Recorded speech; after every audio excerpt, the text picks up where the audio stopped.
pengasuh pondok pesantren perempuan juga jadi anggota dewan. Bagaimana sibuknya saya sebagai seorang perempuan, tapi dengan bisa membagi waktu, inilah Kartini zaman sekarang. Saya bilang gitu. Luar biasa. Kartini yang sesungguhnya ya.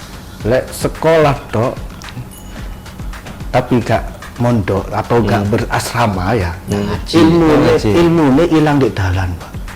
Kepingin kita itu dikuatkan lagi pendidikan sekarang ini seperti zaman dulu. Ketika saya masih SD, SMP, SMA, di situ ada pendidikan moral Pancasila.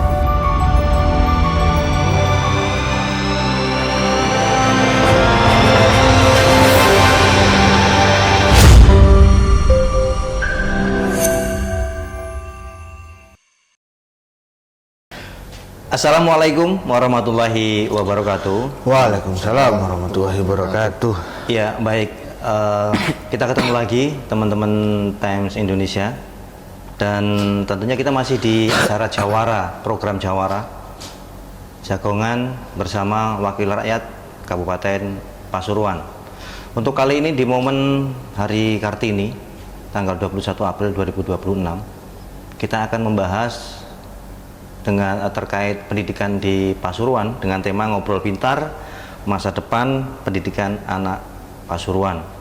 Tentunya pembahasan ini akan lebih menarik dengan kedatangan narasumber yang memiliki kompetensi luar biasa. Selain pelaku pendidikan, juga salah satunya adalah pemilik daripada yayasan pendidikan yang ada di Kabupaten Pasuruan. Tidak lama-lama kita akan menyapa. Yang pertama ada Hajah Nikmah Jamila. Assalamualaikum Umi. Waalaikumsalam. Sehat ya Mi ya? Alhamdulillah. Alhamdulillah.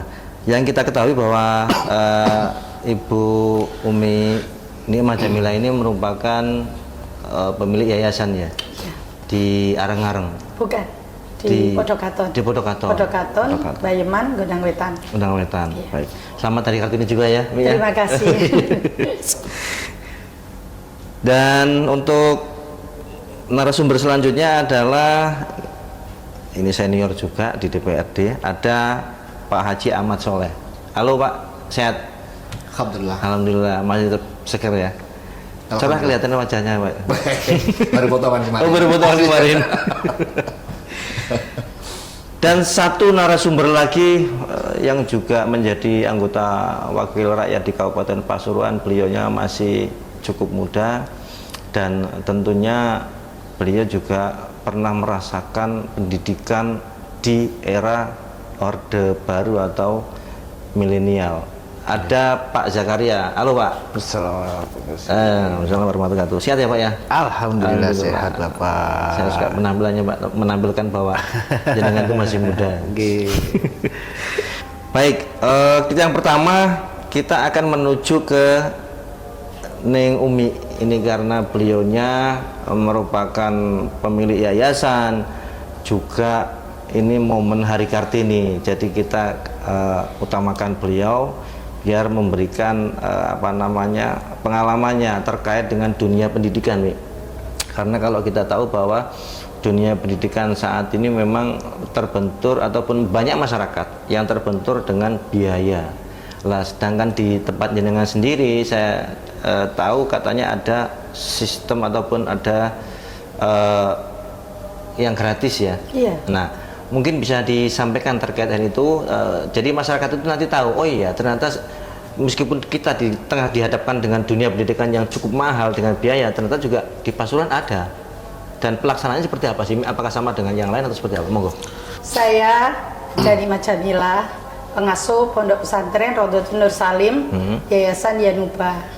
Saya mendirikan sejak tahun 94. 94 Ya, ya. 94. Kami berdua dengan suami saya, Kiai Abdul Halim Jasim, awalnya kami mendirikan TPQ.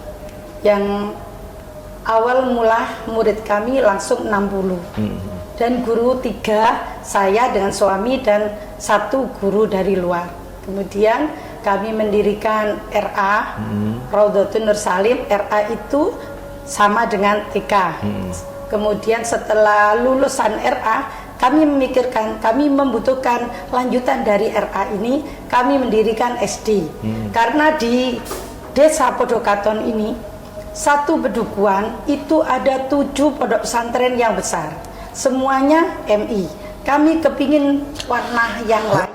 Jadi kami mendirikan SD Islam Yaduba. Dan alhamdulillah antusias masyarakat sangat besar.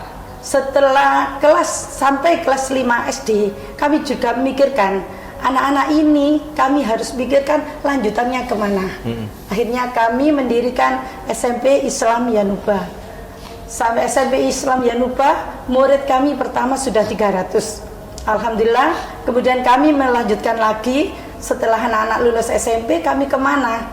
Karena waktu itu kami mikir mau SMA dan Alia. Ternyata di sini kami kendala dengan biaya kalau ke SMA. Akhirnya kami ke Alia. Dan alhamdulillah antusias dari masyarakat sangat besar sekali. Positif ya. Sangat positif. Kemudian setelah Alia lulus, kami juga memikirkan ini anak-anak gimana selanjutnya. Akhirnya kami bersinergi dengan universitas yang ada di Pasuruan, yaitu dengan UNU gitu. Awalnya kami memang mendirikan ini dengan tujuan karena kami berada di lingkungan masyarakat yang boleh dikatakan menengah ke bawah. Kami menyiapkan RA anak TK tadi dengan gratis biaya. Di situ itu ada pendaftaran. Pendaftaran itu semuanya kami gratiskan. Bahkan kami menyiapkan antar jemput. Kalau biasanya antar jemput itu untuk mereka yang mampu, tapi kami menyediakan antar jemput untuk mereka yang tidak mampu, yang jaraknya sekolah jauh. Dan antar jemput itu gratis. Dan alhamdulillah kami murid pertama sudah dapat 150 dengan tanpa biaya speser pun. Angkatan pertama ya, Mi? Iya, angkatan pertama. Karena ya saat itu memang suami saya juga sebagai anggota dewan. Dan kami tentunya juga punya income dari kebun, nah itu yang saya buat untuk modal membiayai anak-anak itu.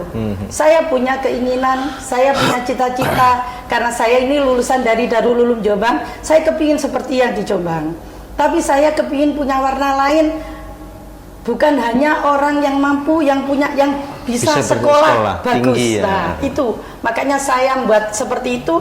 Ternyata alhamdulillah antusias masyarakat sangat banyak, sangat positif, dan kami juga di setiap kelas itu kami menyiapkan guru tidak satu. Jadi satu kelas RA itu jumlahnya hanya 10 anak, gurunya pasti dua, sehingga pendidikan anak, karena RA itu tidak boleh pelajaran, walaupun berhitung tapi tidak boleh menghitung kan gitu. Nah itu kami menyiapkan guru 2. Dengan begitu anak-anak cepat sekali pinternya. Juga setelah pulang sekolah anak-anak itu kami beri mulok, dan itu membaca Al-Quran dengan cepat. Akhirnya semakin banyak itu awalnya. Berarti standarisasi terkait pendidikan umum, juga pendidikan agama Islam ini berimbang pada waktu itu ya? Sangat berimbang sekali, karena untuk di SD pagi itu mulai jam 6 sampai jam 12 itu pelajaran yang umum. Terus yang pelajaran agamanya saya taruh jam 12 sholat zuhur bersamaan, makan, baru kemudian madin. Madin 2 jam, kemudian setelah madin istirahat, baru TPQ. Jadi kami fullkan anak-anak, dan setiap anak yang sekolah di tempat kami saya wajibkan untuk mondok. Kenapa? Karena saya bisa memberikan pelajaran pada anak-anak itu bisa maksimal. Awalnya memang yang SMP itu jarang yang mondok. Cuman yang kelas 3 SMP, kelas 3 Alia baru kami wajibkan mondok. Ternyata lulusan dari anak yang sudah ada di pondok pesantren dan yang ngalong, istilah ngalong itu jauh. Sebentar, ngalong ini apa ini? Ngalong itu pulang ya, sekolah. Habis sekolah Madin, kemudian mereka pulang. Alasannya juga karena Madin di rumah, ataupun yang orang Pondok Katon sendiri. Orang Pondok Katon sendiri karena terlalu dekat, mondok terlalu dekat kan nggak enak. Tapi karena saya memberikan motivasi sama orang tuanya, kalau putra putri jenengan ada di pondok, nomor 1 kami pengawasannya bisa full 24 jam. Jadi pondok kami seperti UGD full. Sekolah, mengaji dan berjamaah. Ini adalah kewajiban dari anak-anak yang sekolah di pondok dan mondok di pondok pesantren Rodotul Nur Salim. Kalau mencatat yang jenengan sampaikan terkait dengan pagi umum, siangnya apa, sorenya ngaji. Ya, ini kan hampir sama dengan SR program sekarang yang masih proses ya, oleh Pak Presiden. Nah, tapi ini kita bahas nanti, Mi. Terkait dengan saat itu, dukungan dari pemerintah seperti apa? Pemerintah daerah khususnya ya, Pak Pasuruan ya. Iya, dukungan dari pemerintah. Waktu itu ya, dari bos itu. Hasil dari uang bos itu memang kami buat gaji untuk guru. Ya, hanya itu. Terus kemudian ada insentif guru. Waktu itu insentif guru masih 15.000. Kemudian suami kan ada di komisi 4 yang memperjuangkan insentif itu sampai berubah jadi 50, kemudian jadi 100. Walaupun cuman segitu, tapi kami senang gitu. Paling tidak itu adalah perhatian dari pemerintah dan guru-guru merasa gimana gitu loh. Kalau perhatian pemerintah sekarang gimana, Mi? Yang apa itu? Yang dengan tenaga guru itu, pengajar. Sekarang? Ya alhamdulillah. Alhamdulillah. Iya. Alhamdulillah. Alhamdulillah karena kami juga ya katakanlah channelnya sudah banyak. Kami punya apa itu ternak, kami punya dari hasilnya itu kita kasihkan untuk guru. Berarti yang jelas pemerintah juga sekarang sudah mempunyai prioritas pengawasan juga terkait dengan dukungan kepada dunia pendidikan, terutama di tempat yang jenengan kan mungkin seperti itu ya. Baik. Terkait nanti SR ya, tadi ada pagi sore, hampir sama dengan SR yang masih sekarang berjalan. Kita ke Pak Soleh. Pak Soleh, ini tadi Bu Umi kan sudah menyampaikan terkait dengan pendidikan di pondok pesantren yang seperti itu. Nah, kalau kita melihat Pak Soleh, pendidikan sekolah itu adalah untuk mengajarkan anak-anak dari yang tidak tahu menjadi tahu, yang bodoh menjadi pintar, dan tentunya juga di sini akan menciptakan anak itu nanti kedepannya seperti apa. Monggo Pak Soleh, terkait dengan dunia pendidikan di Pasuruan untuk saat ini seperti apa? Begini, pendidikan adalah kebutuhan dasar manusia. Tanpa pendidikan yang pasti manusia tidak akan jelas arah hidup kedepannya akan seperti apa. Maka dari itu, dan kebetulan di Pasuruan ini kan juga basis pesantrennya sangat kuat sekali. Artinya apa?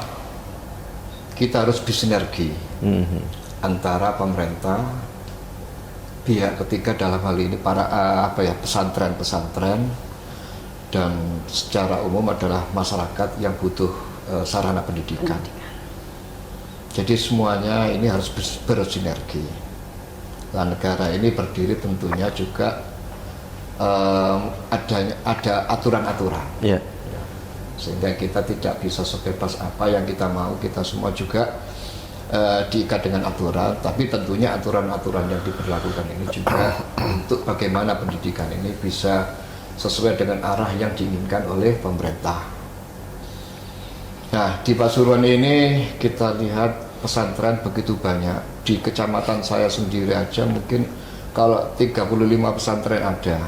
Satu kecamatan ya? Iya, di desa saya itu ada 3 mungkin. Ya walaupun ada yang besar, ada yang menengah, biasa, ya menengah dan sebagainya. Jadi saya merasa bangga menjadi warga Kabupaten Pasuruan untuk masalah pendidikan, karena pendidikan ini tidak hanya cukup terkait dengan materi-materi yang disampaikan, tapi yang lebih dibutuhkan adalah bagaimana mencetak generasi ke depan ini juga lebih diutamakan terkait dengan pendidikan moralnya. Kita tahu sekarang bagaimana kita lihat di berita-berita, ya macam-macam lah, ada berita anak sampai menganiaya orang tua, ada kejadian-kejadian yang tidak layak terjadi di tempat-tempat umum dan sebagainya. Artinya apa? Sebenarnya saya secara pribadi Mas, kepingin ya. Kepingin kita itu dikuatkan lagi pendidikan sekarang ini seperti zaman dulu. Ketika saya masih SD, SMP, SMA, di situ ada pendidikan moral Pancasila. Namanya saja sudah moral. Artinya langkah-langkah kita sebagai anak muda ini tentunya nanti di situ akan diarahkan sesuai dengan pendidikan. Kalau dulu namanya PMP, pendidikan betul, moral Pancasila. Iya, betul. Kemudian juga diajarkan waktu itu yang namanya P4, ya, butir-butir Pancasila dan sebagainya. Sehingga kita setidaknya ketika kita atau anak-anak kita melakukan sesuatu yang bertentangan dengan istilahnya tidak sesuai dengan moral. Ya. Tentunya mereka pernah mempelajari oh ini jadi sedikit banyak tentu ada dampaknya lah gitu. Kemudian juga dulu ketika masih baru memasuki sekolah ada yang namanya pendidikan baris berbaris, PBB. Ya. Nah, PBB itu dulu menanamkan kedisiplinan, bagaimana orang ini menghargai waktu, bagaimana orang ini menghargai lingkungannya, bagaimana orang ini bisa menghargai aturan-aturan yang harus ditaati dan sebagainya. Jadi sebenarnya saya lihat metode-metode seperti dulu itu kalau memang tidak semuanya, saya itu inginnya itu dihidupkan kembali atau ingin seperti itu.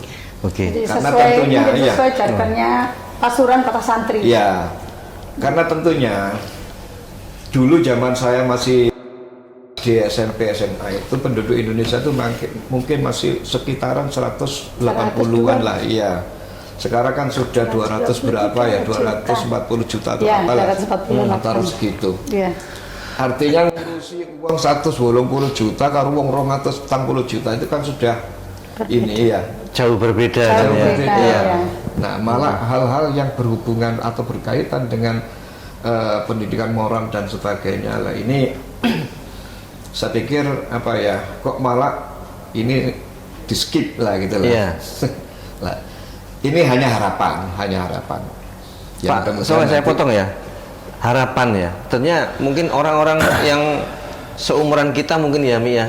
Mungkin juga hal itu menjadi suatu kerinduan tersendiri. Bisa enggak selaku wakil rakyat itu membuat aturan khusus di Pasuruan ini dalam tanda kutip ada kurikulum yang tadi itu yang sampaikan. Kalau kurikulum sih Mas, saya pikir kurikulum ini adalah kebijakan dari pemerintah pusat untuk yang nantinya implementasi dilaksanakan di daerah-daerah di seluruh Indonesia. Kalaupun itu nanti kami kebetulan kami Komisi 4 bermitra dengan Dinas Pendidikan, ya nanti bagaimana lah nanti. Kalaupun tidak dijadikan sebagai kurikulum, setidaknya ini dijadikan semacam ekstrakurikuler. Jadi pelajaran tambahan mulok. Iya. Muatan lokal. Ini mungkin bisa dimulai dari jenengan, Mi. Diterapkan dilanjutkan aja. Bukan di biasanya jenengan dimulai mungkin bisa dimulai. Oh ya. Kami sendiri memang pendidikan agama di sekolah-sekolah itu 1 minggu kan hanya cuman 2 jam. Oh, 2 jam. Terus pelajaran PPKN kan tidak ada. Itu istilahnya seperti pembelajaran untuk akhlak ke anak-anak itu memang sangat kurang. Kami pesantren itu memberikannya dengan sendiri. Nah, di jam umum tadi yang 12 jam itu kami sudah memberikan PAI kan sekarang namanya, dan kami memberikan lagi di Madin Madrasah Diniyahnya itu dengan pelajaran akhlak. Nah, di situ nanti intinya sudah ada masuk ke situ ya, sudah meskipun masuk hanya di situ, sekian persen ya. Dengan anak-anak santri ini mondok, dengan kehidupan sehari-hari ini menerapkan akhlak yang sebenarnya. Gitu. Seperti itu ya. Iya. Baik, tadi kembali ke Pak aturan Pak Soleh. itu bisa tidak diterapkan? Mungkin DPRD membuat perda ya terkait dengan penerapan P4 penataran kalau nggak salah pagi kita disuruh pagi datang toh jam 5 jam 6 sudah di sekolahan waktu penerimaan siswa baru bisa nggak kira-kira? Ya kami tidak bisa memastikan bisa atau tidak, tapi setidaknya kami melihat ini adalah suatu peluang untuk bagaimana bisa lebih meningkatkan pendidikan moral kepada anak-anak kita. Ya tentunya kita akan berupaya bagaimana ini nanti setidaknya dijadikan sebagai materi ekstrakurikuler tadi, pendidikan di luar kurikulum. Ya, itu. Kemudian Mas. Saya juga ingin menanggapi tadi dengan di pembukaannya tadi itu kan ada menyinggung terkait dengan Hari Kartini ya. Yeah. Jadi di momentum Hari Kartini itu saya tuh sangat sangat memberikan apresiasi yang setinggi-tingginya karena apa? Tentunya kita dengan mengingat sejarah menambah kesadaran. Ya memang anak-anak kita ini tahunya Indonesia itu seperti ini, tahunya alam kita itu ya seperti ini. Tapi kita itu kan juga mengikuti sejarah.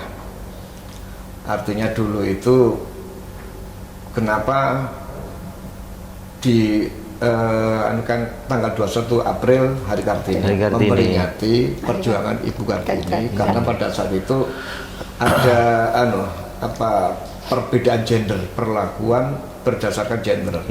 Artinya orang perempuan tidak boleh keluar rumah sehingga Ibu Kartini berjuang. Karena kenapa ini saya bahas? Karena saya ingat satu kalimat yang namanya An-Nisa'u Imadul Bilad. Negara perempuan ini adalah sebagai tiang daripada negara. Lemah perempuannya maka lemah pula negara. Kenapa saya katakan demikian? Karena anak-anak kita itu lebih dekat dengan ibunya. Sebelum mereka keluar, mereka itu sudah pendidikannya di dalam rumah, yaitu dan di rumah lebih banyak dengan ibunya. Artinya kita butuh para ibu-ibu di kita ini ya harus pintar-pintar walaupun tidak sebagai profesi sebagai apa setidaknya itu. Karena kalau ibu-ibu ini sudah dari pendidikan kurang, wawasan kurang, tentunya nanti anak-anak yang di lingkungannya ini atau yang diasuh ini juga ya gimana gitu.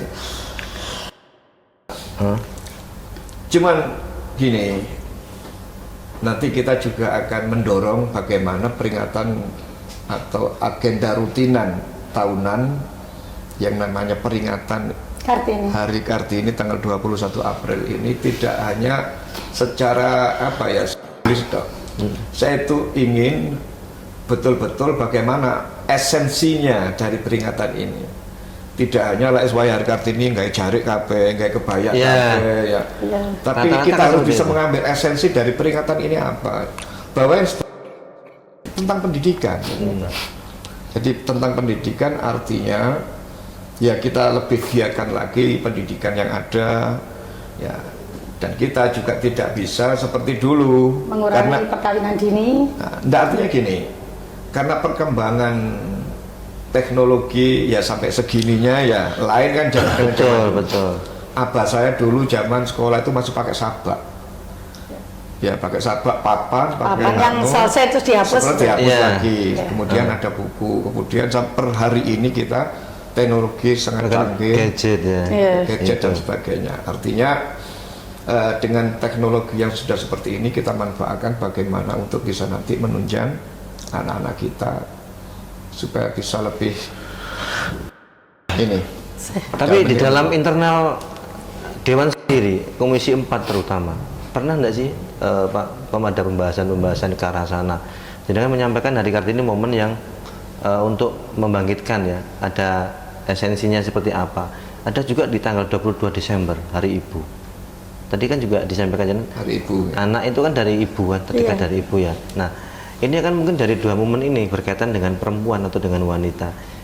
Komisi 4 sendiri sejauh ini sudah ada pernah bahas atau akan rencana seperti apa sih Pak? Karena kalau kita melihat kan sekarang ini kan pendidikan di Pasuruan terutama ini kan juga banyak kejadian yang di gangster dan sebagainya. Ini kan mungkin dari apakah itu menjadi suatu kegagalan atau seperti apa? Ya, saya tidak mengatakan itu sebagai kegagalan. Itu bagian daripada dikatakan kegagalan, ternyata kemajuan kita juga pesat ya, sangat pesat ya. gitu loh.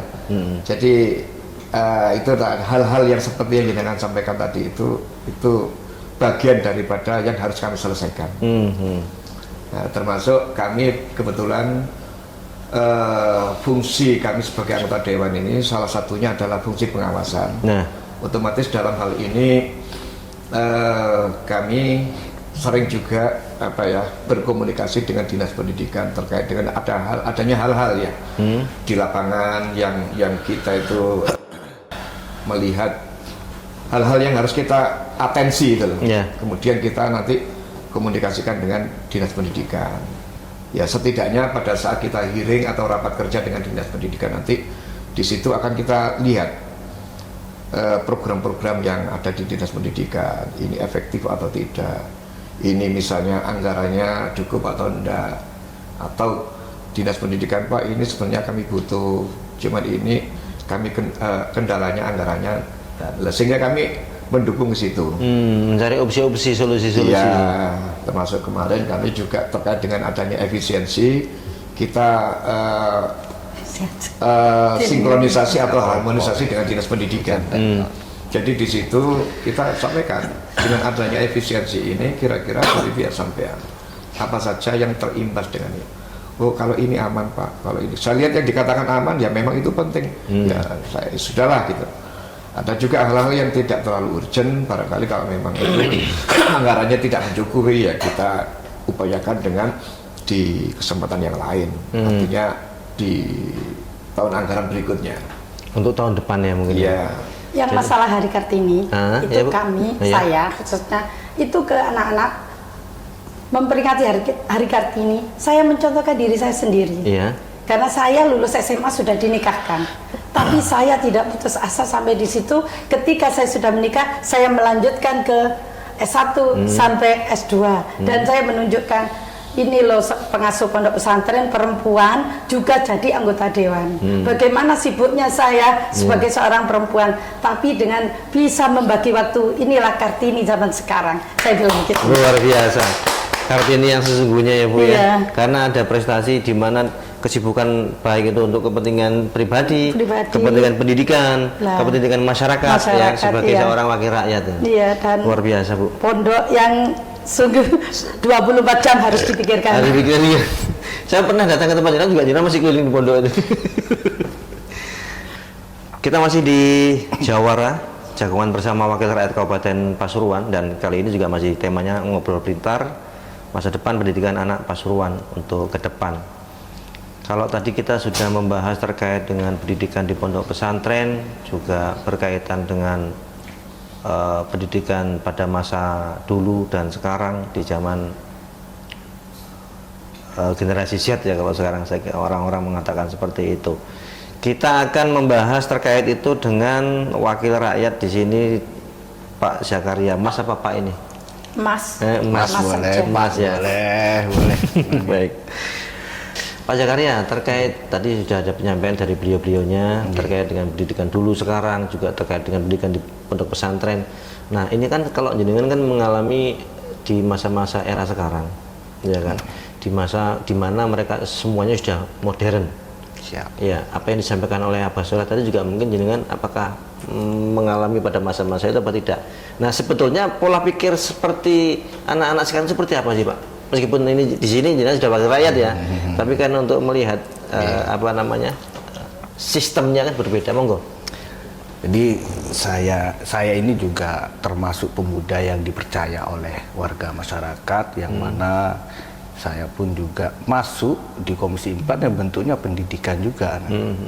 Banyak sekali problem-problem ataupun masukan-masukan yang mana jenengan tadi tanyakan kan perbedaannya. Sekarang pemuda itu mintanya seperti apa? Nah, sebenarnya pemuda itu simpel ya. Nom-noman itu dituruti pasti gelem wis ngoten tok gitu. Nah, seperti itu. Perbedaan banyak yang mana Pak Soleh juga menyampaikan tadi, ada sekolah Pancasila. Nah, sekarang ini kan sudah Pendidikan Pancasila sekarang kan sudah terkikis ya. Mungkin sudah ini juga menjadi masukan bagi kita juga untuk memberi inovasi-inovasi ke depan. Mungkin ini perlu kita lanjutkan atau seperti apa, masukan seperti itu. Nah, tantangan memang sangat besar untuk Kabupaten Pasuruan, khususnya memang di wilayah barat. Banyak sekali sekarang itu ya ini juga bukan hanya tanggung jawab, bukan hanya tanggung jawab dari pemerintah juga kesadaran dari orang tua juga. Nah, orang tua juga seperti itu. Nah, makanya ada pesantren, ada sekolah formal, ada yang memang sekarang sudah disiapkan oleh pemerintah nih. Ini adalah transisi ya, transisi yang mana sekarang itu ada namanya sekolah rakyat. Nah, sekolah rakyat itu ini kan bentuk sekolah formal yang berasrama. Nah, sebenarnya kan nggak jauh beda sama pondok pesantren, kan gitu kan. Itu kan sama saja. Nah, slogan yang dulu pernah disampaikan orang tua kami, sekolah itu mesti sak mondok yang seperti itu. Nah, ini kan disiapkan oleh pemerintah. Sekolah formal yang berasrama disiapkan oleh Kementerian Sosial. Itu sekarang lagi proses. Nah, ini dulu orang tua saya menyampaikan gini, sekolah dok tapi gak mondok atau gak berasrama ya, ilmu hilang di dalan, Pak. Kan ngoten gini.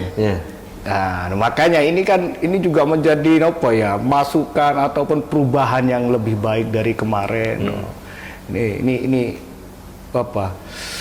biar bisa dimanfaatkan oleh warga-warga yang mungkin kurang mampu ataupun yang tidak mampu memondokkan. Nah, ini kesempatan bagi mereka yang mana tadi kembali lagi kan, kalau sudah di rumah tanggung jawab orang tua. Nah, sedangkan sekarang ini lingkungannya seperti ini, Pak. Ini untuk menjadi jadi banyak sekali pemuda-pemuda itu salah bergaul atau seperti apa. Nah, ini kembali lagi ke tadi. Nah, pendidikan juga adalah filter gitu. Kalau tidak punya pendidikan, ya kita tidak ada filter, akhirnya ya katut yang memang gak kena gitu, ngawur akhirnya. Makanya intinya pendidikan anak bukan apakah tergantung anaknya, pendidikan anak apa katanya orang tuanya yang mengarahkan juga. Pendidikan anak apa kata orang tuanya, apa kata orang tuanya yang mengarahkan. Ini momen juga Ibu Kartini, Pak ya. Juga kalau Ibu Kartini sudah ada samping saya ini, Pak. Ibu Kartini ini yang ada dirinya, ini ada di sini. Yang ini Kartono ya. Oh iya, dia Pak Kartono. Nah, jadi ini untuk pesan dan kesan untuk Hari Kartini saat ini Pak, karena momennya Kartini. Nah, kalau Ibu Mila tadi menikah muda ya. Iya. Ini menurut saya satu kekangan atau tantangan ya. Iya, betul. Tadi nggak seneng. Nah, sama saja kan, perjuangan Ibu Kartini kan juga seperti itu. Iya, sama. Nah, yang perlu kita catat nanti yang dilakukan oleh Ibu Kartini, walaupun beliau itu nggak bisa keluar atau nggak bisa tapi semangat belajar beliau tuh sangat tinggi, Pak. Beliau walaupun nggak bisa belajar keluar, hanya di dalam, tapi dia semangat belajarnya tinggi, akhirnya menciptakan habis gelap terbitlah terang. Habis gelap terbitlah terang, kan seperti itu. Nah, tapi kalau bukan PN loh, Bu ya. Nah, habis gelap terbitlah terang, macam-macam. Beliau sampai menguasai 5 bahasa, macam-macam. Nah, ini perlu kita jaga spirit yang telah ditumbuhkan oleh beliau kepada generasi selanjutnya sekarang ini. Ya, nah, ini perlu gitu. Nah, apalagi sekarang kalau hari perayaan Kartini, kenapa Bu? Kebayaan. Kebaya. Pakai Iya. jarit. Kalau bisa untuk lembaga atau sekolah, ya memang kalau berlebihan janganlah. Kita jangan sampai menghilangkan kultur atau ruh hari Kartini itu. Jangan apa ini? Jangan diteruskan apa? Ya tetap Enggak, Jangan biasanya dihilangkan. hari Kartini itu ke salon dan Iya. lain sebagainya, sehingga habisnya banyak. Ternyata harusnya tidak ada. Hikmah dari hari Kartini itu tidak ada. Mungkin itu ya Pak Jaka. ya jangan sampai Kalau menurut kita saya, menghilangkan ya, menurut kulturnya. saya itu gimana? kan masalah identitas saja. Bahwa kalau Ibu Kartini identiknya pakai kebaya. ya pakai ini jarik sama kebaya. Cuman bagi saya itu kan hanya apa ya, simbol saja yang untuk Casing ya? casing. Tapi yang penting esensinya. Ah. Esensinya bahwa Ibu Kartini adalah memperjuangkan terkait dengan perbedaan gender tadi itu.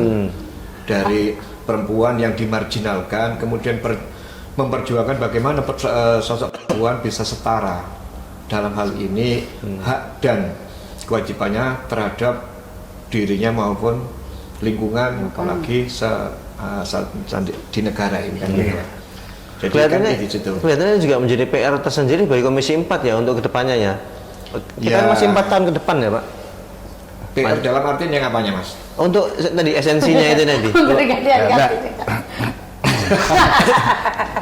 Ini walaupun tidak di-PR-kan, tidak dianukan, ini otomatis kita kan sudah berproses ke situ. Iya. Proses pendidikan kita kan sudah, ya setidaknya ambil hikmatnya daripada termasuk salah satunya dari peringatan-peringatan itu tadi.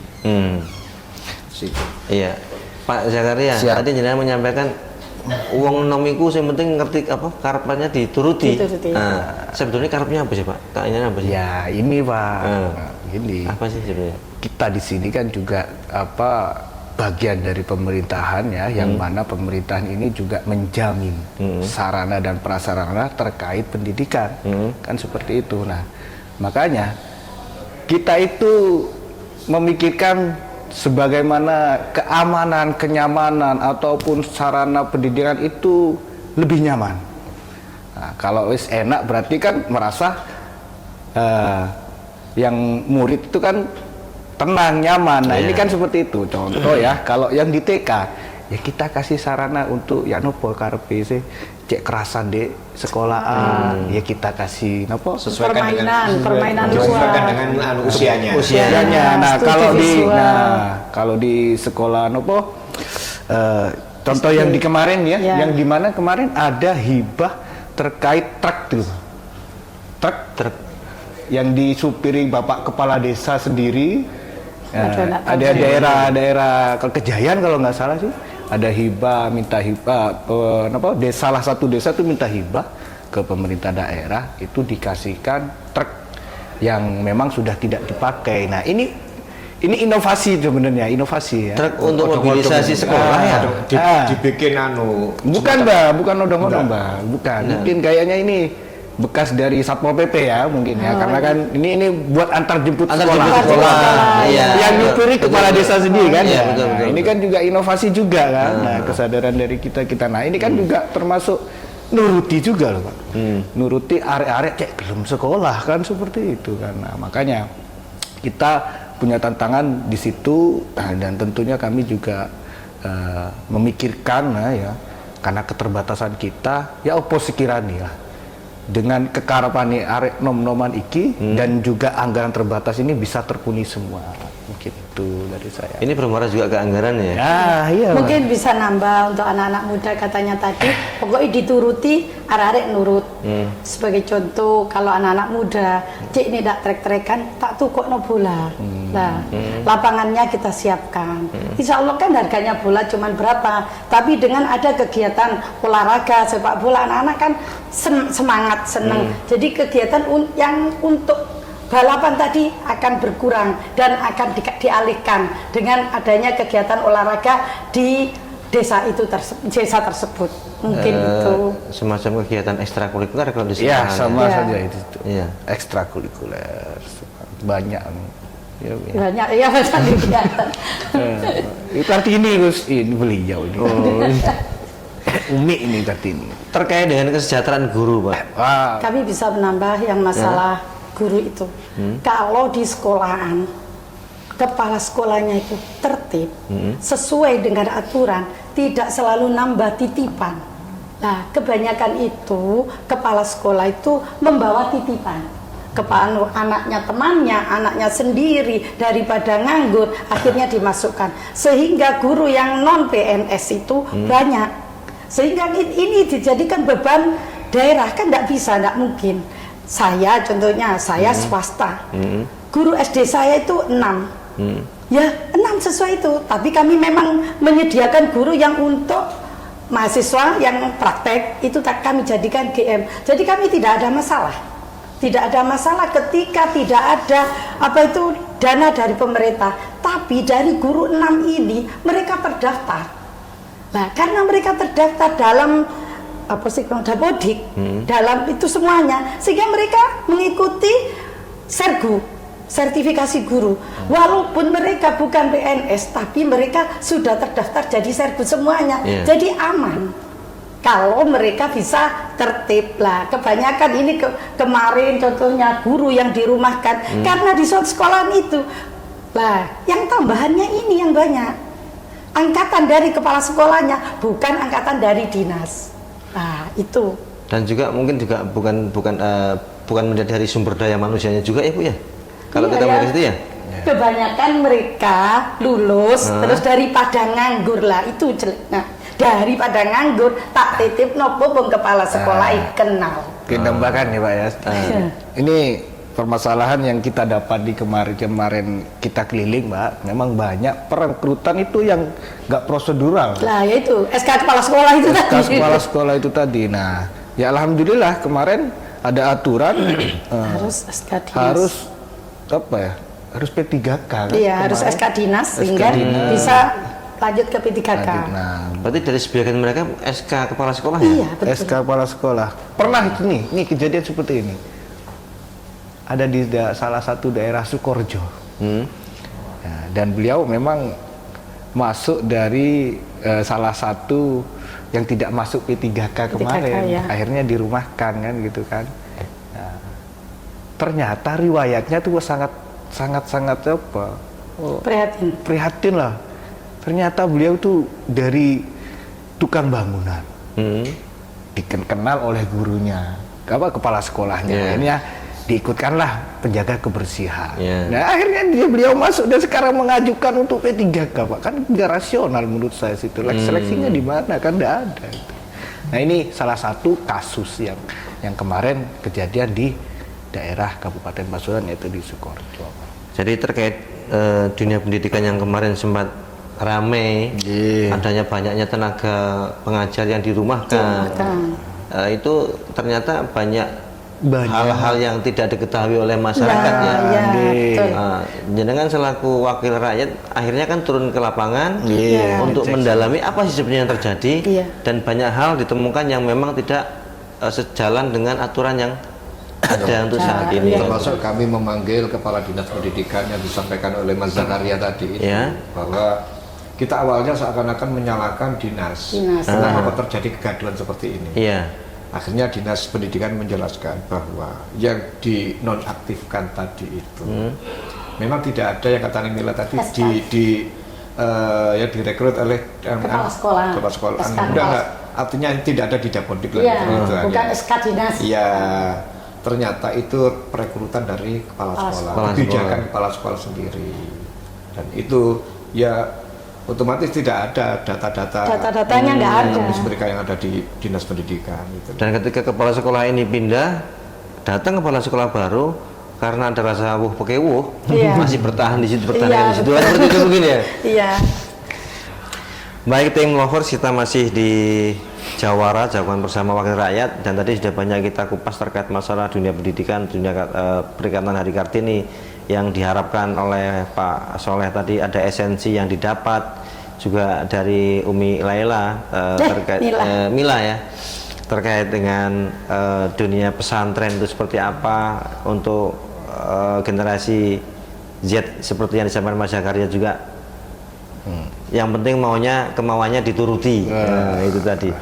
Nah, Bapak Ibu narasumber yang kami hormati, terkait dengan Pasuruan di ke depan ini, karena kita melihat banyak hal disampaikan Mas Zakaria juga, dari Pak Soleh juga, dari Umi, hal-hal yang memang selama ini perlu ada inovasi, juga perlu banyak PR juga yang harus dikerjakan.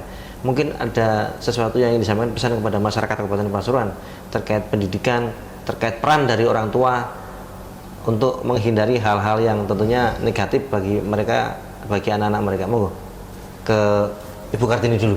Iya, Bu Kartini dulu. Terima kasih. Ya.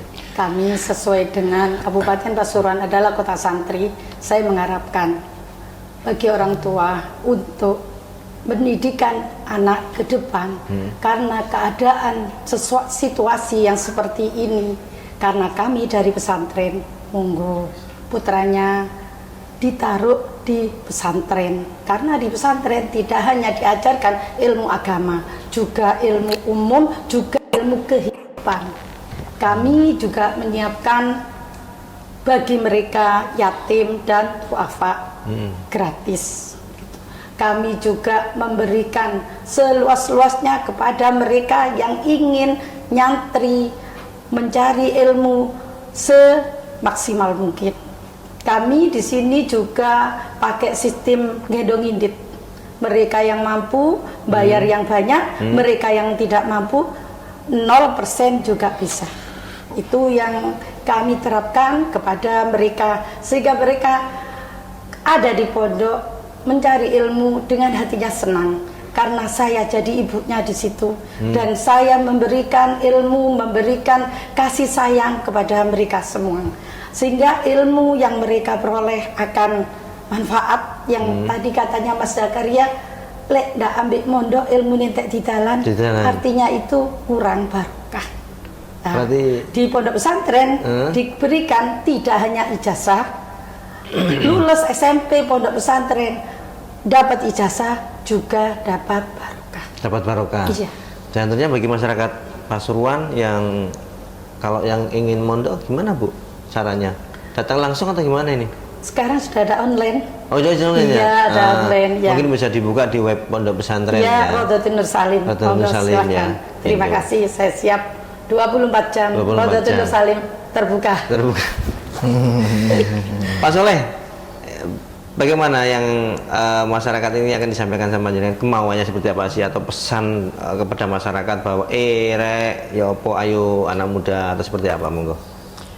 Bagi saya simpel aja, Mas. Hah? Segala sesuatu itu harus dielmoni. Kata guru ngaji saya, semua yang kita lakukan harus pakai ilmu. Ada. Contoh kita wudhu, tidak pakai ilmu ya tidak sah wudhunya. Kita pakai HP, tidak dielmoni caranya mengoperasikan HP seperti apa, ya kita tidak tahu apa-apa. Kita sholat tidak dielmoni ya tidak sah sholatnya. Artinya bahwa kita hidup ini juga perlu dibekali ilmu juga. Dengan ilmu kita hidup akan lebih terarah. Kita punya cita-cita apa, sesuai dengan yang kita harapkan, sesuai dengan yang orang tua inginkan, sesuai dengan cita-cita bangsa dan negara. Tapi ketika kita hidup tanpa ilmu, ya sudah banyaklah contoh-contoh saudara-saudara kita di jalan-jalan di mana ketika mereka tidak ada ilmu, hidupnya semakin tidak jelas akan dibawa kemana. Jadi bagi saya itu tadi, ilmu itu adalah kita hidup harus Ngilmuni. ilmu. Tidak ada ilmu, hidup kita tidak jelas arahnya. Itu aja. Oke. Terima kasih. Al ilmu nurun. Ilmu nurun. Kalau Mas gimana Mas ini Mas? Ayo mengajak masyarakat pemuda-pemuda sing akas, inovasi, inovatif Pak. Sekarang ini pemerintah sudah menyiapkan semuanya Pak. Jadi pesan saya untuk warga masyarakat, tidak ada alasan untuk putus sekolah. Tidak ada alasan untuk putus sekolah. Tidak ada alasan untuk putus sekolah. Sekolah rakyat sudah disediakan, apalagi inovasi dari pesantren Ibu Nyai ini, oh, kan jadi kan sudah nggak ada alasan. Kadang alasannya oh ekonomi, Itu nomor satu. Nah, nggak bisa melanjutkan sekolah. Nah, sedangkan kita sudah menyediakan sekolah rakyat. Yang mana sekolah rakyat ini untuk jaring sosial anak Mereka yang yang tidak mampu sekolah kan. Nah, ini bisa didaftarkan seperti itu. Ada inovasi, Ibu kan bisa dititiki pesantren ya Bu ya. Iya. Alhamdulillah ini sangat mantap sekali buat ibu-ibu ini. Nah, kayak konco-konco sing nom-nom di luaran, sing gadget sekarang iki, ojo melok sing gak kena. Ayo tetap semangat sekolah, banggakan orang tuanya, dan jaga nama baik bangsa dan negara. Itu saja yang bisa saya sampaikan. Khususnya juga Pasuruan ya. Pasuruan. Jaga keamanan juga ya. Jaga Pak, ya. keamanan juga. Baik, terima kasih Umi Abah Soleh, Pak Zakaria pada kesempatan kali ini sudah hadir memberikan motivasi, inovasi, juga memberikan ilmunya kepada masyarakat semuanya. Dan Time Loves Indonesia untuk kesempatan kali ini kami akhiri sampai di sini. Terima kasih atas kebersamaannya. Tentunya banyak hal yang sudah kita dengarkan, sudah kita dapatkan tergantung dari kita. Dari Umi sendiri, ayo mondok, ini seperti itu ya. Kemudian dari Abah Soleh, mainkan ilmunya untuk hal yang positif. Dan Mas Zakar mengajak jangan sampai melakukan hal-hal yang negatif. Tentunya hal ini juga didasari dengan adab dan juga perilaku ya, berkaitan dengan masa depan anak-anak sekolah ini. Karena di zaman sekarang juga tantangannya lebih banyak, lebih besar. Untuk itu terima kasih atas kebersamaannya pada kali ini, dan kita akan ketemu lagi di sesi yang lain. Assalamualaikum warahmatullahi wabarakatuh. Waalaikumsalam.